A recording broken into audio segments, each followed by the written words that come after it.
Hello friends, I'm Dr. Abhinav, orthopedic surgeon from Saksham Orthopedics at CK Birla Hospital. आज मैं आपसे frozen shoulder के बारे में बात करना चाहता हूँ। तो फ्रोजन शोल्डर एक बहुत ही कॉमन प्रॉब्लम है जो हमारे पास ओपीडी में हम पेशेंट्स आते हैं फ्रोजन शोल्डर लेके। जो टिपिकल प्रेजेंटेशन होता है फ्रोजन शोल्डर का वो ये होता है कि हाथ उठा नहीं पा रहे हैं, हाथ उठाने में दर्द आता है और जो हाथ है वो एक लेवल पे आके उससे ज़्यादा ऊपर मूवमेंट नहीं होता है। तो मोस्ट कॉमनली आपको बाल बनाने में दिक्कत हो सकता है, आपको कपड़े पहनने में दिक्कत हो सकता है। तो इस तरह का कॉमनली प्रेजेंटेशन होता है फ्रोजन शोल्डर में। अभी फ्रोजन शोल्डर क्यों होता है उसके बहुत सारे कारण हैं। जो आपको अगर मान लो कोई इंजरी हुआ है शोल्डर में, उसके बाद से आपने काफ़ी टाइम से अगर शोल्डर को मूव नहीं किया है कि पोजीशन में रखा है, तो स्टिफनेस की वजह से फ्रोजन शोल्डर बन सकता है। इसके अलावा अगर आपको शुगर है, आपको थायराइड है, तो उसकी वजह से भी you are more prone to have disease capsulitis या फ्रोजन शोल्डर जिसको हम बोलते हैं।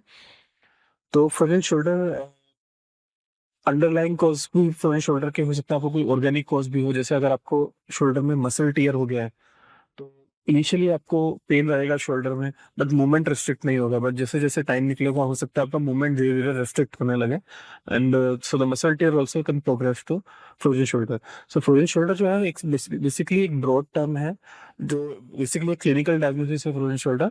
बट अंडरलाइंग पैथोलॉजी क्या है that is different than frozen shoulder. तो frozen shoulder is clinical presentation कि आपका हाथ मूव नहीं कर रहा, बट वो क्यों मूव नहीं कर पा रहा है? क्या आपको अंडरलाइन कोई मसल टियर हुआ था, क्या आपको अंडरलाइन कोई लिगामेंट डैमेज हुआ था? तो वो कंफर्म करने के लिए हम एमआरआई करा सकते हैं, तो उससे हमको आइडिया लगता है कि अंडरलाइन प्रॉब्लम क्या था।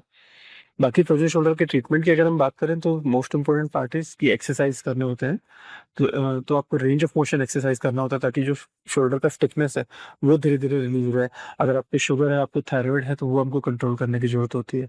कुछ मेडिसिन होती हैं वो हम ट्राई कर सकते हैं।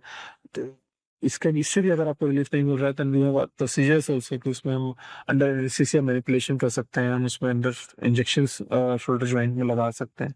तो उससे फ्रोजन शोल्डर में काफी इंप्रूवमेंट आ जाता है। तो अगर आपको ऐसे शोल्डर से रिलेटेड कोई प्रॉब्लम है तो आप डेफिनेटली अपने ऑर्थोपेडिक सर्जन से कंसल्ट कीजिए। Thank you.